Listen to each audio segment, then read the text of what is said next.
Hi, everyone. I should be live. I hope that you can hear me. Let me know if the sound is okay.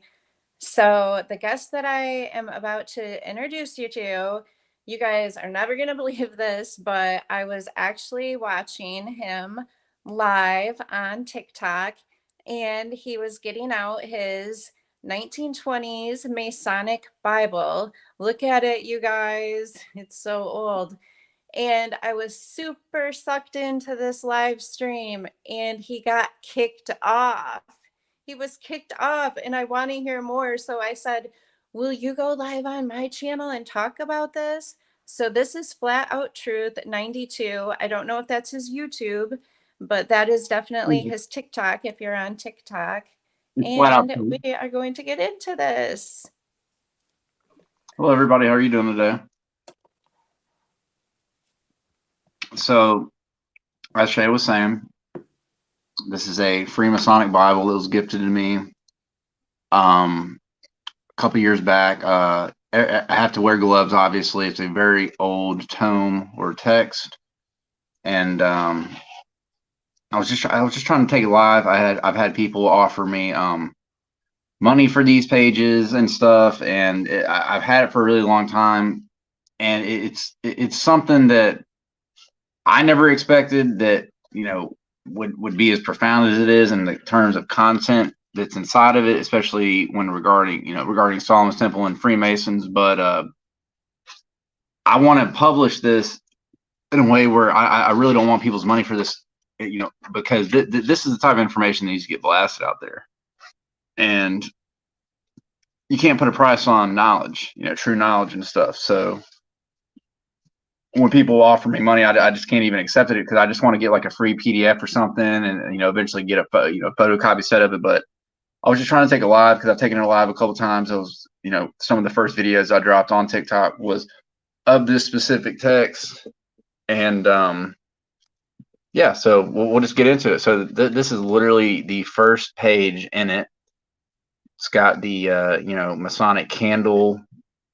It's got the altar, of course, let there be light. And it's interesting, this is a 1920s version copy, and it already has these lovely laminated pages that you would see in the quote unquote modern age.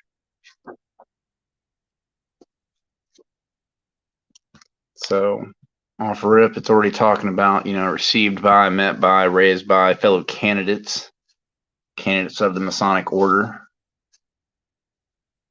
And then, of course, presented to brothers. So, Shay, this is your first time seeing this, so you can, of course, commentate because this is your video at the end of the day. So go ahead and tell me what you think. I think it's very interesting, and I'm so excited that you're showing this to us. And I love the fact that you're not accepting any amount of money for this Bible. I don't know how much they sell for online or anything. I've never seen one. So, yeah, you're doing a great job. I appreciate you. Thank you. Absolutely, and I appreciate you for having me on because, like I said, I just love going over this type of information. A lot of people love to see old text tomes. I was doing a live on TikTok of the Gigas Codex, which is known as the Devil's Bible, and I'm fascinated, just as Shay is, with old books. And I was actually going over some old books earlier on TikTok, and I got kicked off for literally saying the word "fag," but not in the context of the derogatory statement or anything like that. We were just reading through some old books I actually picked up at the thrift store earlier, and I got kicked off for just saying that. So like I was telling Shay, it's not a matter of if you're going to get kicked off of TikTok or any other social media platform. It's more of a matter of when.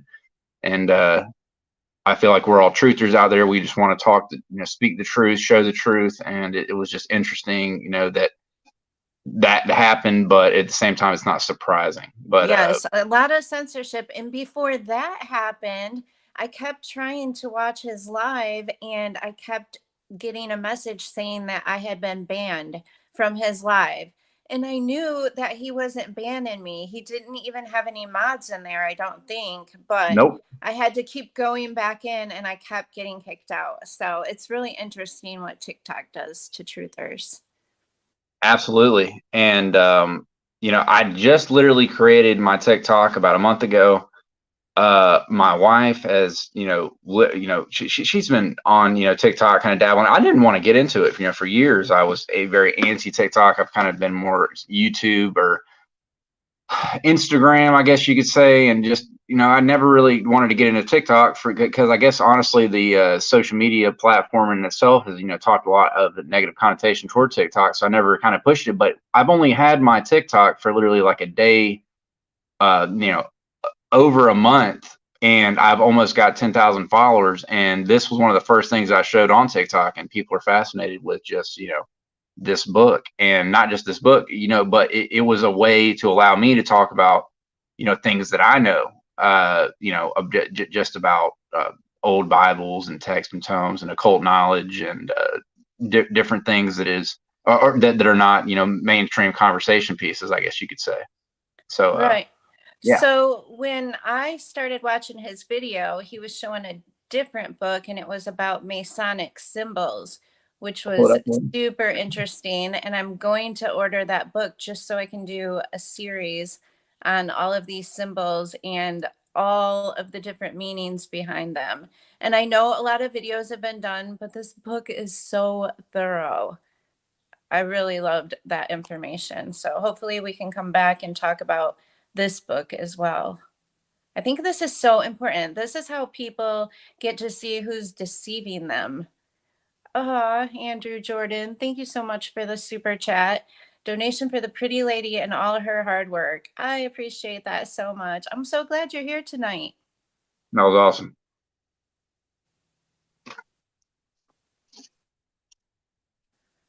Okay, if you guys want to hear any specific passages in this Bible, let us know.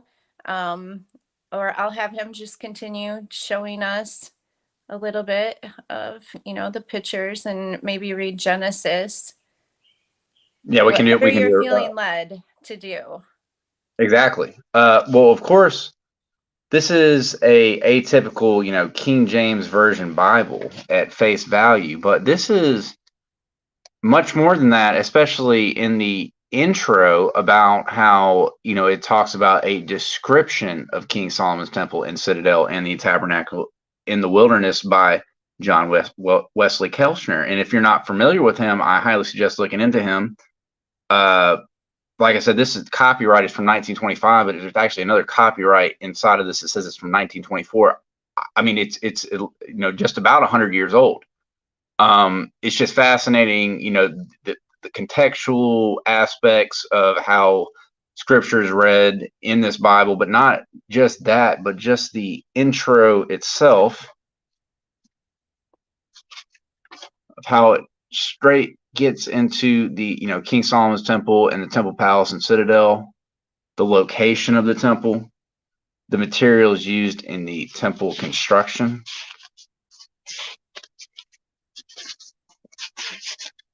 This specific text gets into materials and how they were acquired, the value of materials and the cost of construction of the temple itself. We have the cooperation of allied nations.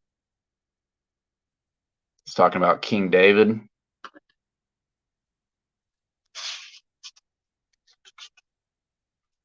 And of course, we have Solomon himself in great, the Masons have a great reference for Solomon. And I don't feel like a lot of Christians or just people that would consider themselves theologians, for instance, to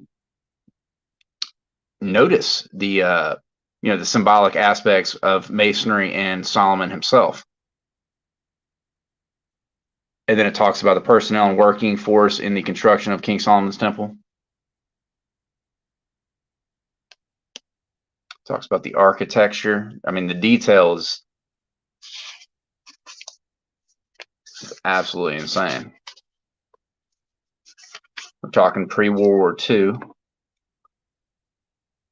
The altar of burnt offering, the molten sea, the lavers, the two pillars of brass, talking about Jachin and Boaz, of course, the great porch, the holy place, the most holy place, the treasure room, the chambers found round about the house, And then we have the Palace or Citadel. And we have the Tabernacle by John Wesley Kelchner. And we have the Master Builders, materials used, of course. A great reverence on masonry. Yes, they're talking a lot about the things that they built. Absolutely. And in great detail. And how they did it. Yes. So do they have pictures of those things? They have The pictures building? of Solomon's Temple, actually, coming up. It's about to come up just a little bit more after this kind of So the initiation. beginning is a lot of praise to themselves, their accomplishments and how great they are. Absolutely. And the entire intro to quote unquote the uninitiated just looks at, face value materials, but there is great reverence in the etymology of what is being used here, the way they're using words, the occult knowledge. Occult just means, a lot of people don't, occult just means known by few individuals. So to us, as we're reading or looking at something, it doesn't look like anything, but there's a lot there. Right. Just like that book that I showed, Masonic and Occult Symbols Illustrated. Masons that themselves have said that, things could have 4, 5, 6 meanings, etc. But if you're not, quote unquote, initiated, you don't even see it. Yeah. So it also talks about the court, the altar of burnt offering, the brazen laver, the sanctuary, holy and most holy places. It's weird that this entire page is like kind of ripped out right here. Not sure exactly how that happened. And then it's completely ripped here. It's the cable of shewbread. And then it talks about the Holy of Holies, of course, the Ark of the Covenant, the holy place, altar of incense, and then the golden candlestick. And then we have our first image of Solomon's right here. Wow. Looks like a building made out of gold. Right. And not just that, you see the So, implication of other temples and how they're built in general with, I always talk about on my channel, talking about Tartaria and, older, quote unquote, old world civilizations. And you can see the similarities, and not just that, but just how a lot of the temples in masonry, if you look at the one even in Washington, D.C., they have the Babylonian figures of griffins and other quote unquote mythological creatures, imbued into it. And I have a guy, Blade. He's also banned on TikTok right now, but Blade, he's from Jamaica. Absolutely love the guy. He's been banned several times. I mean, he's had up to 50,000 not plus followers. He gets banned for just talking about the most just things that should be casual conversation. Is something that I always love that he brings up with Solomon's Temple specifically, is how this is just the tip of the iceberg of the temple. You're not even thinking about what's under the ground. right. That's a whole building in itself. Absolutely. Wow. And it has layers, like they think of the layers of heaven. Yep, exactly. So when you're looking at this Bible and reading it, does it seem like it's Luciferian? Like it leads people to Lucifer? I would say specifically this Bible, it innately is a more pure version of scripture, but of course you have the Masonic overtone over the top of it. Yeah. Right. So like I said, at face value, it goes back into to the symbology of things and how they're being used. So it's like, it's better to get the oldest tome possible. It's always like I talk about with the quote unquote, we have the New International Version, we have the King James Version, etc. A lot of people don't even know about King James himself and how far back his lineage goes with ties to scripture. And if you're really thinking about it from a Hebrew perspective, what I always love is, Dead Sea Scrolls were not written in English. So a lot of things that you're reading into, you're reading it from an English language. Okay, so the English language is not the original tongue. And this goes all the way back to the Tower of Babel, mind you. Right. So we speak in all these different languages, but we're not really, talking in the original dialect of the people of God, if you would. I'm not saying we're not the people of God. That's not what I mean by that at all. But I'm just saying we're not talking in the original dialect. So they can inject things as they would. Just think of it like a builder. Literally can change the blocks of things. Now, there's fundamental aspects of Scripture, like I've always said, that I don't fundamentally think can be changed.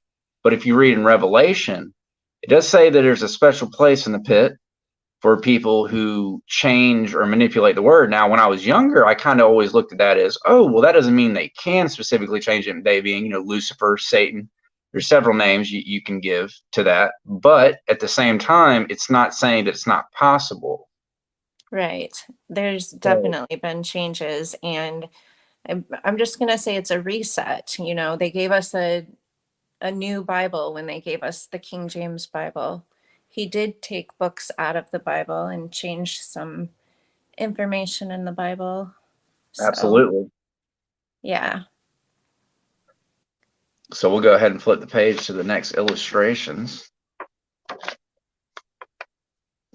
And this right here is the bird's eye view of King Solomon's temple and citadel.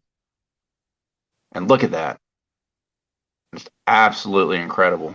And it's like, what do you mean bird's eye view? And this goes back to a video I did on my channel recently talking about the camera obscura. And if you're not familiar with the camera obscura was a device that, it used candlelight to, bring a image into a dark room. Now, something interesting enough is we know the medieval time, the Renaissance period, to have these paintings. It actually got a community guideline violation in this video, but I made a video recently talking similar things about, okay, so you're looking at this, like I said, that was a bird's eye view. This picture right here is the great porch of the temple of King Solomon's temple. Now, when you're looking at this image, it may appear just to be a painting, but here's something that's very interesting. I mean, just look at the absolute detail within this. Okay, it almost appears that you're there. A lot of these old world paintings, mind you, were using what we would call the camera obscura, and then somebody would paint what they're seeing. So that camera technology goes way, way far back.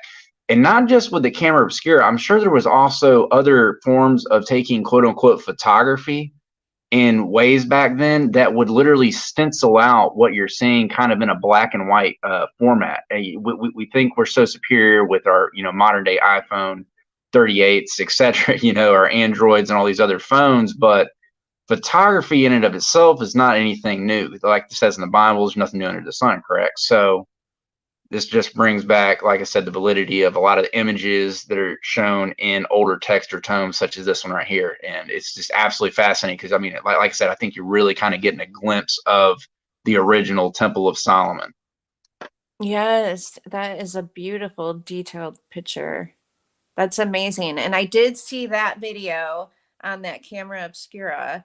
But you guys, just so you know, I have no idea how like-minded him and I are.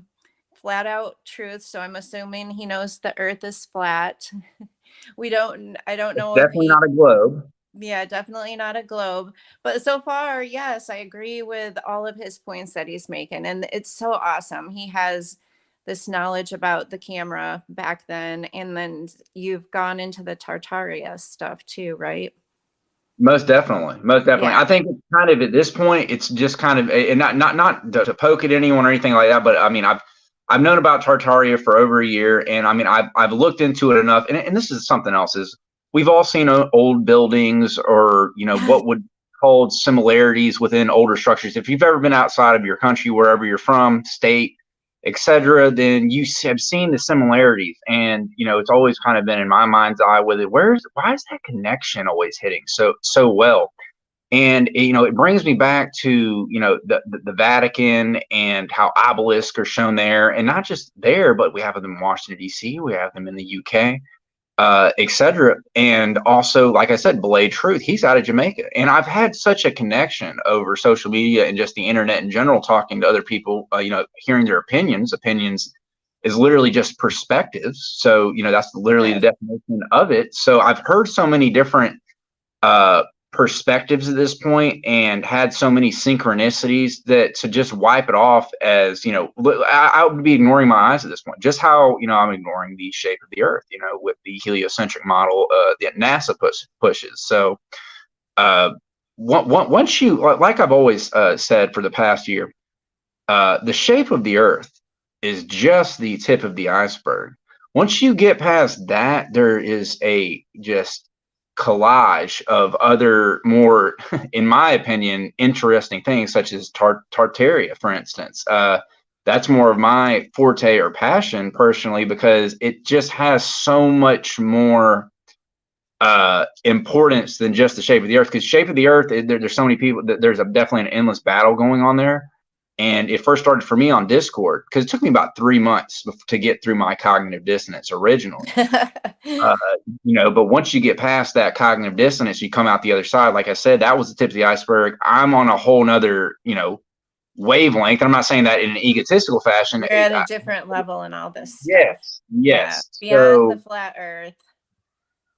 Yes, and the thing about, I've seen some pictures from the 1800s, and I'm just amazed. Like pictures where people have had cell phones, pictures of giants, mud flood stuff. But I haven't went deep into the subject because I'm stuck on the flat earth. So absolutely, but there's nothing wrong with the shape of the earth in the way of there's so much more to learn about it. But like I said, it's like all this ties back into it. And like I said, one of my favorite subjects, of course, would be Tartaria, but also as well Antiquitech. And that's what I like to do a lot of videos on. Me being, I'm actually an electrician, so I have a fascination with electricity already. I'm actually a former Navy sailor. I did cryptologic. I was a cryptologic technician in the United States Navy. So I've always had an interest with electronics and other devices, but Antiquitech in general is now that's starting to get into the realm of the ether. And a lot of people aren't even familiar with the ether and Antiquitech and how these symbols and other things are shown, especially in Babylonian, Solomon's temple, for instance, and other ways. And the Freemasons are most definitely privy to this occult knowledge, occult meaning known by few. So I'm just going to read some of the comments really quick. Phil says, lots of things can be misinterpreted. Geneva versions is supposed to be cross-referenced multiple times. Chris says, I wouldn't think God would mention the Bible couldn't be changed if he didn't possibly think it was going to happen. Absolutely. And then this is up your alley. Camera obscura is a pinhole in a room or a box that imposes the image of what surrounds the pinhole. Absolutely. Absolutely. And Arabs made the first camera obscura. Yes, really think back with, like I said, the origin of it. As far like, you're never taught any of this in school. No, I don't know. You're like, what's a camera obscura? Wow, and like I said, it's an amazing painting. Well, of course it's amazing because the painter was amazing, but they were painting what they were seeing. So really think back, back to the Renaissance period, and a lot of what you see with demons and hell and werewolves and vampires and all this ridiculous, quote unquote mythological stuff, and put it with the camera obscura of what I was just talking about. And it really, a lot of people, they're like, the cog disc kicks in, but really look at the detail of it. It's crazy. This kind of answers Sunflower's question, right? She says, some people researching the old paintings are not finding brush strokes. Are they really paintings? Absolutely. So this is basically what you're explaining, how they do it. Exactly. So that's obviously they're saying this topic is fascinating. And all right, yes, show us this one. How cool. So this one right here is the holy place in King Solomon's temple. Wow. And you really just feel the colors just pop out at you on this one. Mm-hmm. And of course, you have the lantern here. And I like I said, that would go more with antiquity. Like I said, it's interesting. A lot of people have talked about, theorized with, Oh, there for it goes. Now it's really in focus. mud flood. Oh yeah. Read this one. Make a camera obscure, take a room of blackout window, put a pinhole in the center of the wall, blackout, and you'll get the image outside the room and pose on the wall across the pinhole. Phil, exactly. And this is the other thing. You know how simple it is? Okay.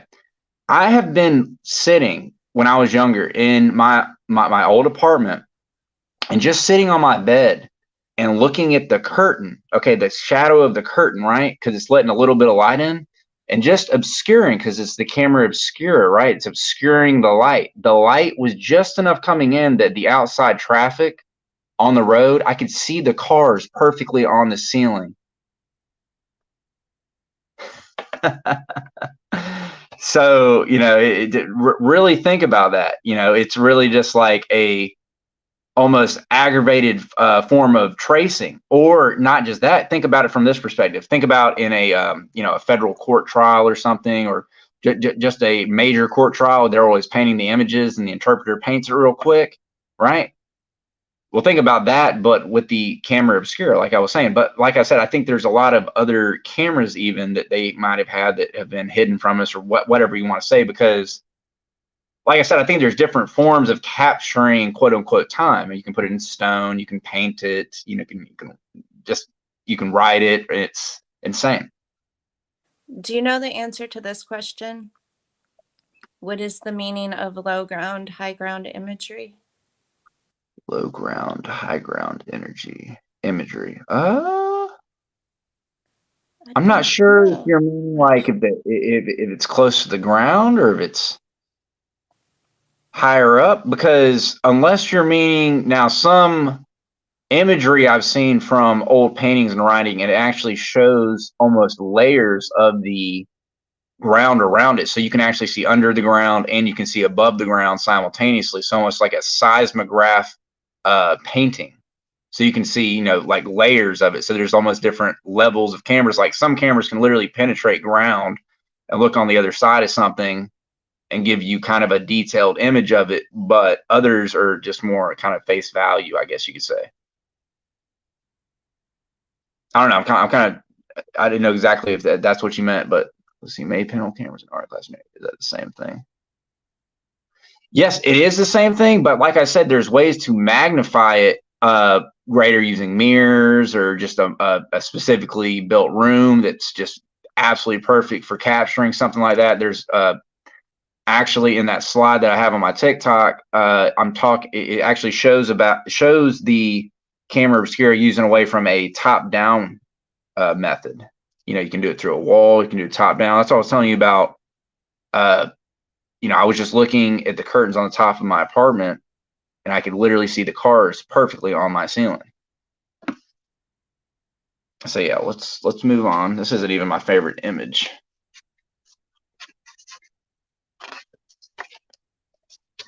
So this one right here, just to get like a size scale.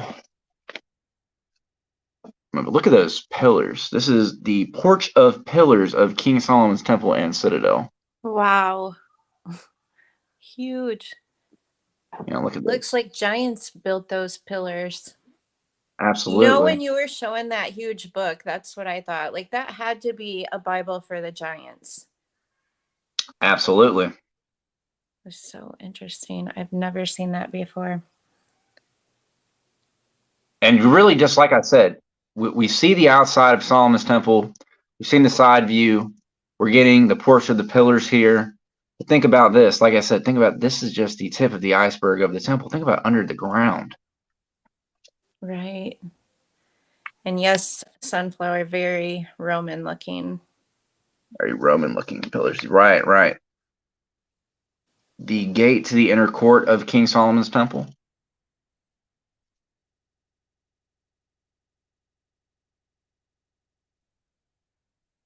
Let's see. So basically, they had access to super advanced electricity by accessing the ether, kind of like Tesla concepts, but much more of depth. Absolutely, Chris. You just hit the nail on the head with that. And this is the thing with Solomon's temple and talking about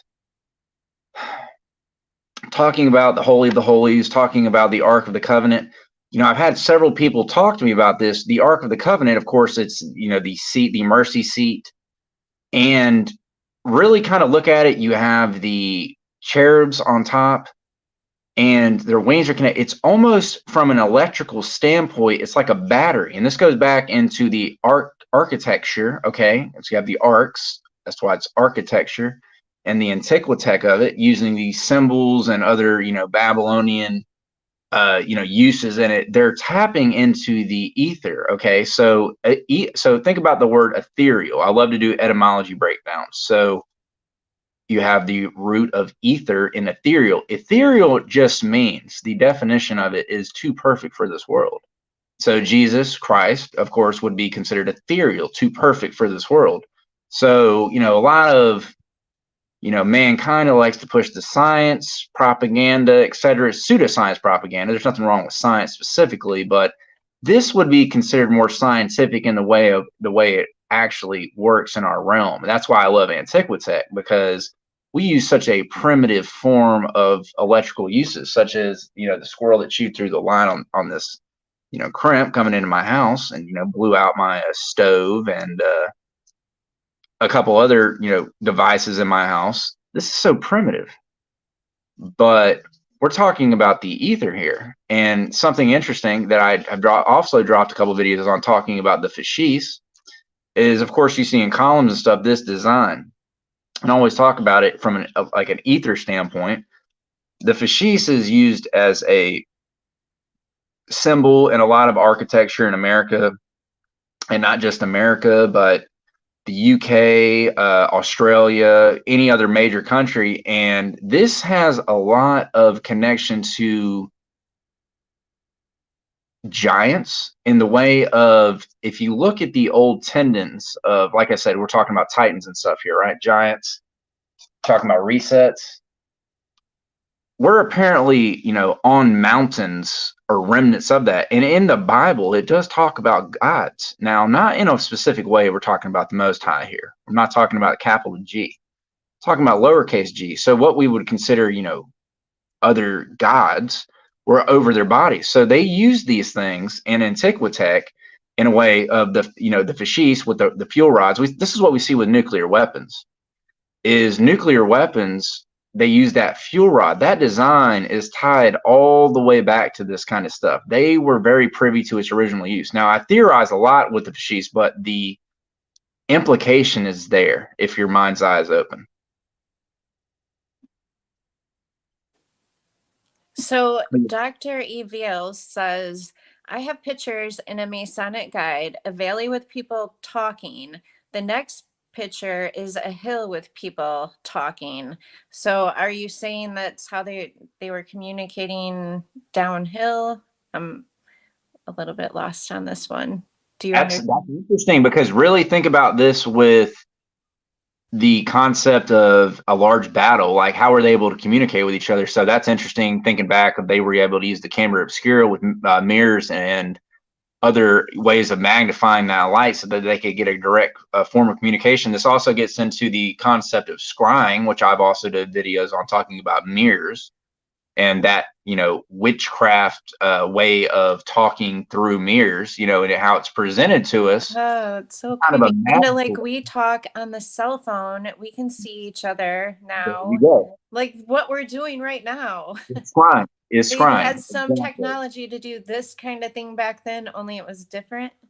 This right here, my laptop, is a scrying mirror. It literally is. That entire concept of obsidian and how it was looked into as a mirror, black obsidian, it's not just black obsidian, it's also just the intent. And that's what I was talking about in that symbology video, when, not, talking about the circle itself is a symbol, and it's just the intent put into that symbol itself that gives it power. Right. Was King Solomon's holy room actually holy or more unholy? Ha ha ha. Well, I've also talked about Solomon and how Solomon himself was said to have got his knowledge from the Most High in a dream, and he was offered women, the destruction of his enemies, or a lot of wealth. And he didn't choose any of those, of course. He chose wisdom, but he didn't just get regular wisdom. He got divine wisdom. And this is something else that's interesting is, did Solomon himself create his ring, or what was he literally gifted it from the Most High? And that's something interesting to look into. But I also theorized, because it says that Solomon was an esteemed demonologist, of course, that seal itself was used to control demons with. So I theorized, people are like, how did he build this temple? I think potentially he used that ring to control demons to create his temple. Very interesting. And then we have the detail in these pictures. Yeah, the Porch of Judgment of Solomon, King Solomon's temple and Citadel. You see Solomon up there sitting on his throne. Look at those lions. It's absolutely terrifying. Mm-hmm. No thanks.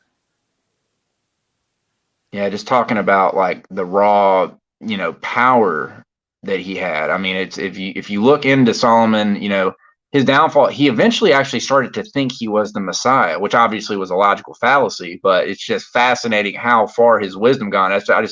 I love to talk about him in the sense of he's a great lesson to learn what not to do with wisdom. Okay. Right. So do you see Justin's question? How the heck did people demolish that temple, and how long without it taking? Crazy to think about, right? And just think about this. Like I said, I actually have another video talking about the Beacon of Progress, which was an old Tartarian building that would have been in modern day Chicago, said to have been 1,500 feet tall, and it has all of the lookings and likings of Solomon's temple. So, talking about resets, mud floods, etc. Like a lot of these, we're told that we're overpopulated. And like I said, that just think about it. They've already lied to us about the ground under our feet. So, something Blade Truth also brought up on TikTok, talking about old world buildings like this and stuff, is it's theorized that the eastern seaboard alone used to have 1 trillion people. And that sounds ridiculous, but when we're talking about structures that are 1,500 feet tall, made of stone and using ether technology, it makes way more sense. And it's so interesting because actually I think we're underpopulated right now because they don't want us to procreate. They're telling us to stop having kids. And I'm not saying procreate in a kind of way of going out and just being deviant. No, that's not what I'm saying at all. They're trying to break down the nuclear family stuff in there. And like I said, I really think we're already underpopulated. That's what a reset does. And it's going to get worse. Exactly. Less and less people are going to be able to have babies. Absolutely. Chris is liking your stuff. Thank you very much, Chris.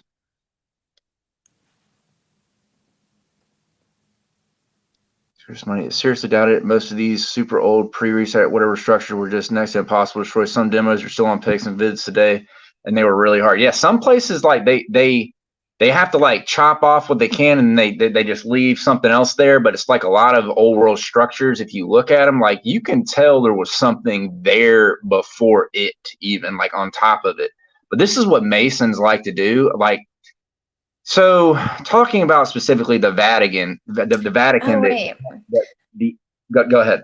I missed this. I wonder if they didn't harness that infinite ether type energy to use sound vibration to demolish that temple. So like, Tesla technology type, microwave technology, do energy weapons type thing. Yes, we're talking about liquefaction potentiality. We're talking about dustification. Meltology is another really cool one I love to look into. There's this guy He's a glober, okay, mind you, but it's interesting. A lot of globers out there would drop nuggets of truth and they don't even realize what they're talking about. But there's this video. It's a guy. I highly suggest watching him on YouTube. But it's called got Mud Fossil University. Okay, and this guy he goes on Google Earth, and of course it's superimposed over a globe and stuff, of course, but it maps up, and he literally has this one video. It's a 900-mile dragon, and go watch that video and tell me that's not a dragon, okay? And I mean, you know, people can talk about pareidolia and et cetera, but that goes back into the etymology. I think that word was created to discredit us from looking at what is quite literally in front of our face, because they've already lied to us about the ground under our feet. Yes. So start accepting what you're seeing with your eyes in these mountains and these, valleys and these other, rock structures and stuff. And it's like, have you seen the Hangman videos? He's like, I think it's Hangman 1968, and he shows how a lot of these mountains were huge trees. Hey, hold on, I'm about to write him down real quick, Shay. Hold on. Yeah, he's really good. Write him down real quick. I gotta take notes myself. Yeah, his house just burned down. Sad. I just found his videos like a couple days before it happened. They're so good. He's so underrated. He's called Hangman. You guys follow him. Hangman 1968. He talks about the trees. All right. Is he on YouTube?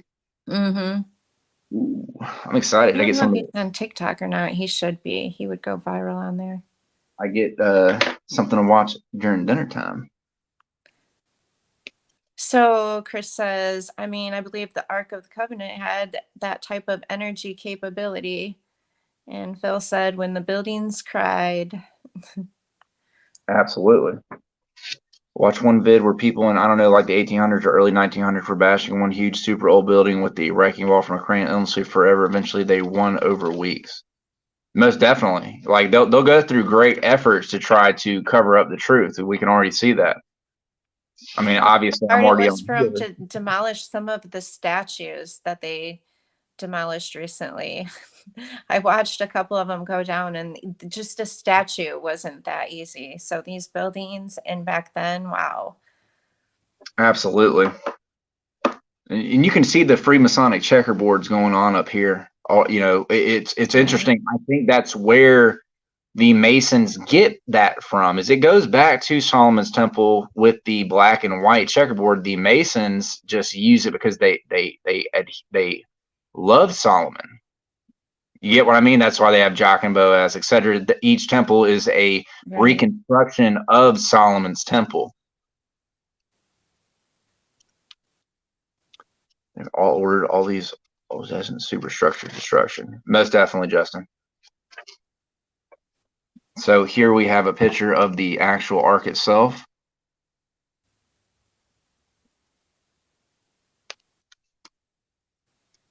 One second, we'll pull that down. That's a little better.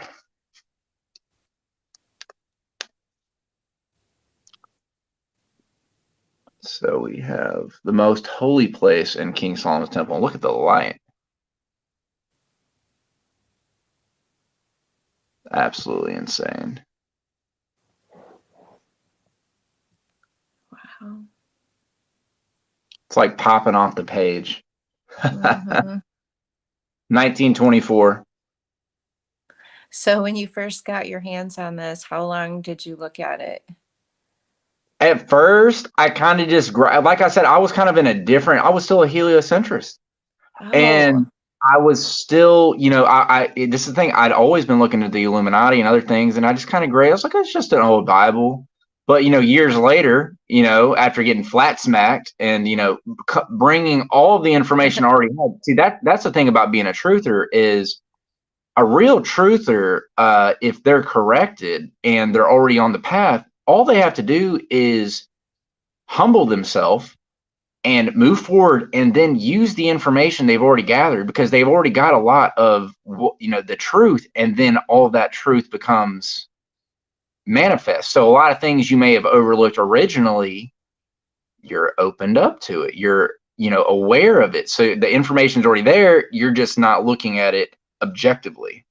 Yes, it's almost like it's those glasses in that movie They Live, you just start seeing things just like the old books, because you were Right. showing your old books and I started collecting them recently, and the older the better.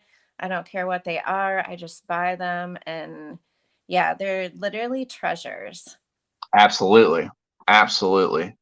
And I was, the thing is, I kind of went through almost an agnostic phase in 2013. I was 21 years old. I was a very young man. And when I was going through that phase, I was looking into the Illuminati. I was looking into the occult. I had met a Mason. I was looking into Like these to things. join, like curious, like maybe I would fit into one of these groups in that kind of Well, way.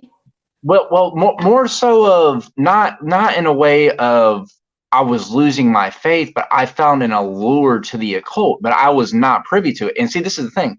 I remember watching Eric Dubé back in 2013, right? And he had a lot of good points about the shape of the earth. And I was 21 years old, like I said, but I Mm. think I had a nerdy voice. Like I thought this was disinformation. I was like, because this is when Joe Rogan started to come out.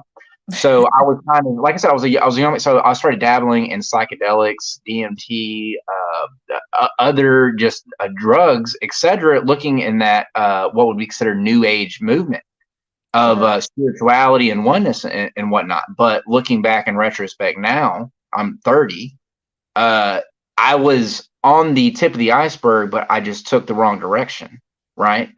So Right. coming back to it, like I said, I learned so much because, like my aunt always used to tell me, she's telling me, she said, God will put you in a very dark place on purpose sometimes to learn a lesson. And that was my dark place to learn the lesson. And then I came back.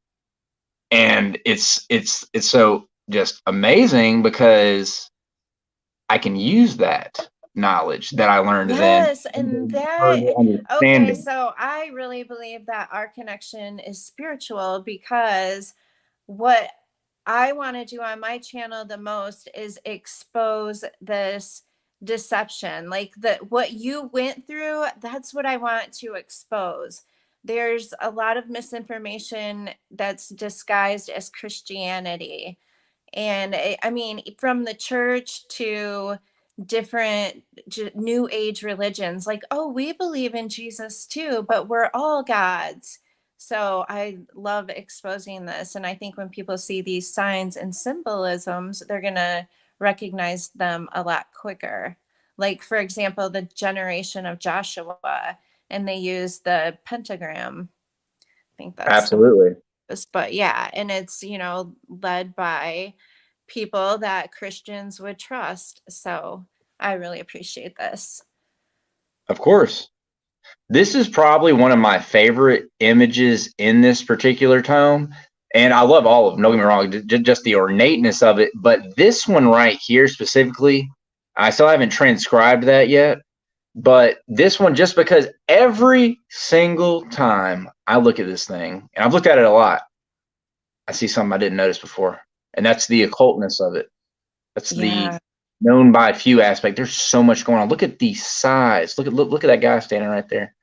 It's Next to the almost ark. like looking at a dollar bill. We need a magnifying glass. Yep. And if you're on a phone, I don't know if you can watch this on. Take a screenshot.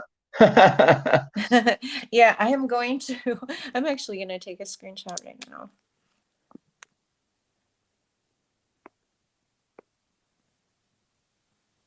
And Sunflower says, Shay, you have the best guest. This guy and Chris on point. They know their stuff. And yes, they do. And also, Chris was invited to be a part of this. So he's always welcome to join us. But Flat Out Truth said he has to eat dinner soon. So I'm not sure how much longer he can stay. I'll get through the rest of the illustrations and then we'll do a part 2 at another time. Does that sound good? Sounds good.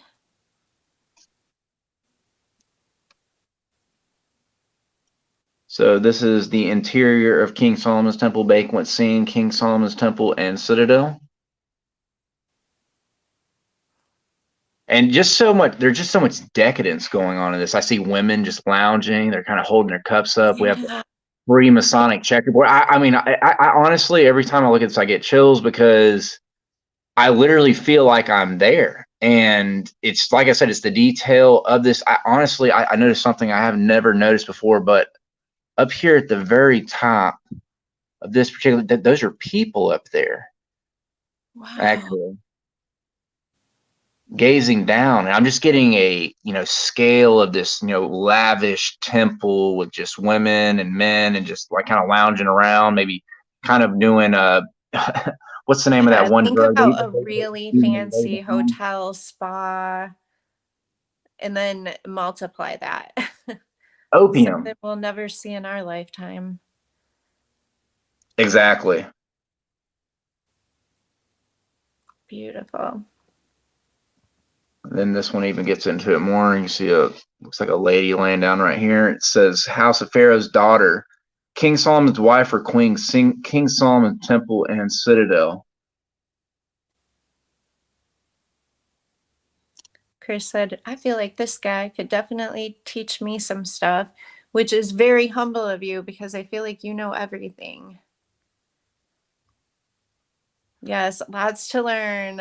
I really appreciate you doing this. Absolutely. I Like, don't this was meant claim to to be. know. I really feel like it was a God thing. Like, he shut down your live on TikTok and said, hey, your stuff should be on YouTube. And this is actually going to stay up and on like the TikTok video. Absolutely. I appreciate you very much, Shay.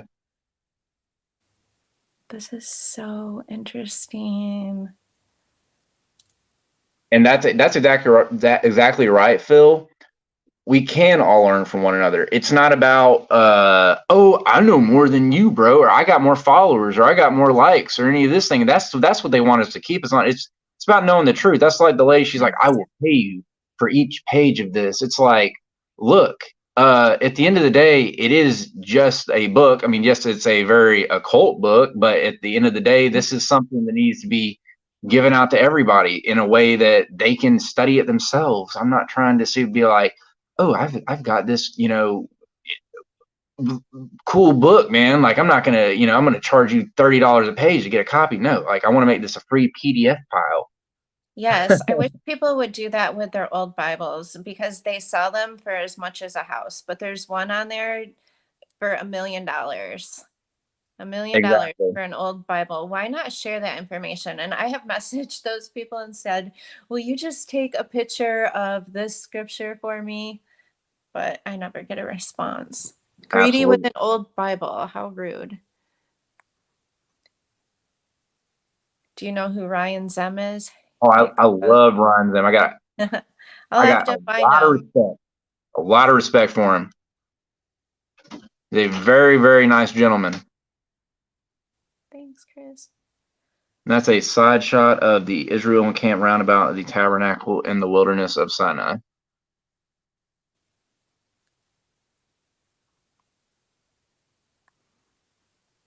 It's amazing how people get so angry sometimes if you think the earth is not a globe. Yes, it's cognitive dissonance, my friend. And then you finally get into the Holy Bible, the Great Light in Masonry. So I'm going to read through what I read through with Shay earlier one more time, and then we'll do a part 2 later. But open mine so I can compare. Yeah, I'm gonna go into that. Starting right at Genesis. So of course, so this if you one. guys have your Bibles, you can open them up to Genesis 1 and follow along, and he will read from the Masonic one. We'll see if it's aligned. And then he has to go eat dinner. And I'm sorry, I can't get to all of your comments. I do appreciate them very much. Okay. All right. Whenever you guys are ready. All right. Go ahead. Okay. So I want everybody to pay attention about how many times the word firmament is mentioned here. The first book of Moses, called Genesis, chapter 1, the creation of heaven and earth. 14, sun, moon, and stars are created. 26, man is made in the image of God. 29, the appointment of food. In the beginning, God created the heaven and the earth. And the earth was without form and void, and darkness was upon the face of the deep. And the Spirit of God moved upon the face of the waters. And God said, let there be light. And there was light. And God saw the light that it was good, and God divided the light from the darkness. And God called the light day, and the darkness he called night. And the evening and the morning were the first day. And God said, let there be a firmament in the midst of the waters, and let it divide the waters from the waters. And God made the firmament and divided the waters which were under the firmament from the waters which were above the firmament. And it was so. And God called the firmament heaven. And the evening and the morning were the second day. And God said, let the waters under the heaven be gathered together unto one place, and let the dry land appear. And it was so. And God called the dry land earth, and the gathering together of the waters called he seas. And God saw that it was good. And God said, let the earth bring forth grass, and herb yielding seed, and the fruit tree yielding fruit after his kind, whose seed is in itself upon the earth. And it was so. And the earth brought forth grass, and the herb yielding seed after his kind, and the tree yielding fruit, whose seed was in itself after his kind. And God saw that it was good. And the evening and the morning were the third day. And God said, let there be lights in the firmament of the heaven to divide the day from the night, and to let them be for signs, and for seasons, and for days and years. And let them be for lights in the firmament of the heaven to give light upon the earth. And it was so. And God made two great lights, the greater light to rule the day, and the lesser light to rule the night. He made the stars also, and God set them in the firmament of the heaven to give light upon the earth, and to rule over the day and over the night, and to divide the light from the darkness. And God saw that it was good. And the evening and the morning were the fourth day. And God said, let the waters bring forth abundantly in the moving creature that hath life, and fowl that may fly above the earth in the open firmament of heaven. And God created great whales and every living creature that moveth, which the waters brought forth abundantly after their kind, and every winged fowl after his kind. And God saw that it was good. And God blessed them, saying, be fruitful and multiply, and fill the waters in the seas, and let fowl multiply in the earth. And the evening and the morning were the fifth day. And God said, let the earth bring forth the living creature after his kind, cattle and creeping thing, and beast of the earth after his kind. And it was so. And God made the beast of the earth after his kind, and cattle after their kind, and everything that creepeth upon the earth after his kind. And God saw that it was good. And God said, let us make man in our image, after our likeness, and let them have dominion over the fish of the sea, and over the fowl of the air, and over the cattle, and over all the earth, and over every creeping thing that creepeth upon the earth. So God created man in his own image. In the image of God created he him. Male and female created he them. And God blessed them. And God said unto them, be fruitful and multiply, and replenish the earth, and subdue it, and have dominion over the fish of the sea, and over the fowl. That kind of goes back into what I was saying about us being depopulated earlier. The air, and over every living thing that moveth upon the earth. And God said, behold, I have given you every herb-bearing seed which is upon the face of all the earth, and every tree in the which is the fruit of a tree yielding seed to you, it shall be for meat. And to every beast of the earth, and to every fowl of the air, and to everything that creepeth upon the earth wherein there is life, I have given every green herb for meat. And it was so. God saw everything that he had made, and behold, it was very good. And the evening and the morning were the sixth day. Okay, so that's verbatim of what mine says. And if you're a person that writes in your Bible, you should underline or circle every time it says firmament. Did anybody count how many times? Obviously, So that many was the most times. important thing in the creation of the earth, the So firmament. many times. So many times. I've never paid attention to how many times Genesis 1 says firmament until now. I just knew it said it. But it Absolutely. says it a lot. And that's the thing, is I had somebody in my comment section actually on my page, they were like, it's just a regular Bible. I'm like, that's the point, bro. Okay, Yeah, that's the point. goes really, really far back, and firmament is overlooked in a very unusual context, and you have a heliocentric model pushed upon it. So you never get, it says, "My children perish for lack of knowledge." Well, really think about that. Think about that statement. So people aren't looking at the Bible correctly. We have Christians out there that call themselves Christians, but they're looking at it at a heliocentric perspective. So, of course, the Bible isn't going to make sense. Of course, they're going to say it contradicts itself. Well, if you think you're spinning on a ball, of course it will. Right. Yep. Yes. Okay, well, I think we're going to end this live so everybody can go get their dinner. And thank you guys for tuning in. And we will be back with a part 2, and maybe Chris can join us because you guys would really hit it off. Absolutely. Thanks, everybody, for the comment. Thank you, Shay. And you can follow him, Flat Out Truth. What are I can't see the numbers. Flat Out Truth _92 is my TikTok. Hopefully, I can stay on there a little bit longer, but I really don't know what I'm going to do because at the same time, I have a YouTube channel. It doesn't have that many subscribers right now, but I'm probably going to have to start uploading a lot of my TikTok videos to it just based off of what happened tonight getting banned. So yeah, I would. That's yeah. why I came back to YouTube, because right shut down my account with 54,000 followers. So even though you get the following, they eventually, cancel you.